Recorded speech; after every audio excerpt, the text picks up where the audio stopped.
बबिया के फोन।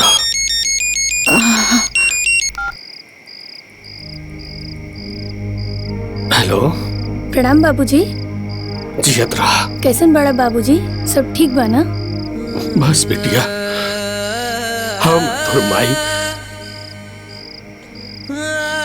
जियत बने जा। बाबूजी, कोनो बात भइल का? तनी माँ का फोन दी ना। तारा से बतियाइए। हाँ बेटे। प्रणाम माई। खूब खुश रहा। का भइल माई? बाबूजी बहुत परेशान लगत हड़े। सब ठीक बा ना? तबीयत एकदम ठीक बा बेटा, बाकी मन ठीक नहीं खे हमनी के। तार दोनों भाई आज अलगा हो गए लोग।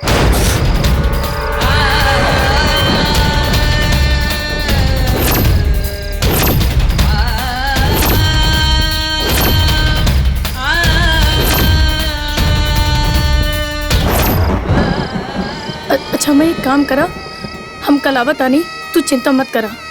अरे ना ना बेटा, अभी मत आओ। देखा मना करत में बड़ा हमरा खराब लगता कि बेटी के हम नहीं हरावे से मना करत नहीं। बाकी समय ठीक नहीं के बेटा। हाँ अभी मत आओ, बाद में कबो आ जाइयो। आ कोनो जरूरत होई तो हम तरह के कहे। ठीक बा माई। हाँ बेटा। प्रणाम माई। खूब खुश रहो।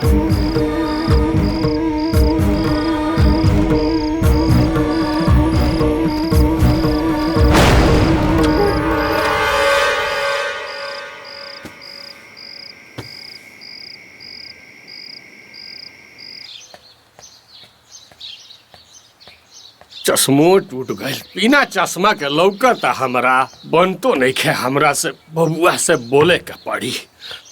बाबूजी इली चाय पी ली। अब बहू एक कप ले लू। ह अरे एक कप अपना सास खातिर ले आवा।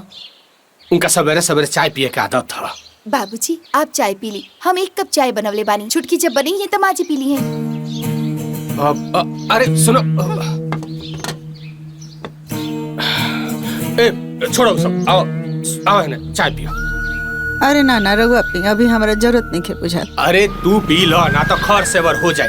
ऊपर से तार तबे तो ठीक नहीं कर रहा। आओ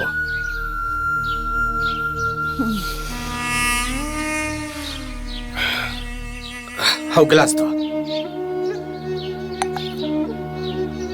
देन रह दी, कम हो जाए रहुआ, रह दी। ला आधा तू पीला, आधा हम पी लेता नहीं। आई लो बिस्कुटों का। अरे दवाई खाए के बानू एकरा बाद।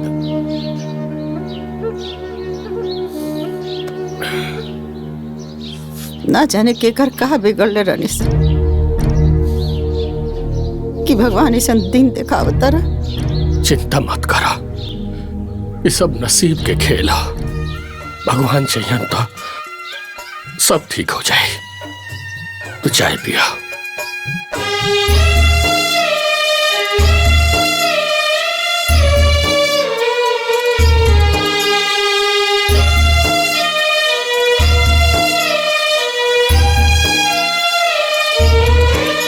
हाँ क्लिपुआ है तेरा। हाँ वही में दबा के पकड़ी तो ले आवा।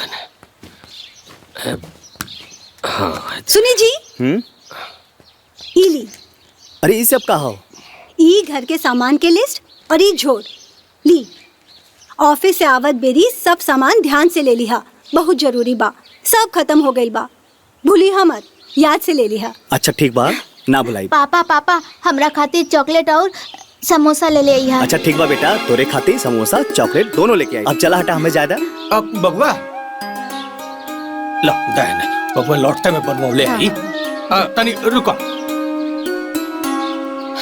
देखो ना चश्मा टूट गइल बा। छोट मोट चीजवा लौकते नहीं के, उन्हें से लौटते में बनवा ले आई। अच्छा ठीक बा बाबूजी, दे हम।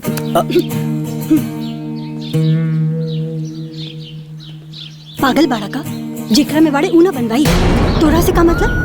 तू चुपचाप अपन काम करा। अच्छा ठीक बा। बाबूजी वो भैया के दे दिया, हमें ऑफिस जाके लेट होत बा। हम आवत हनी।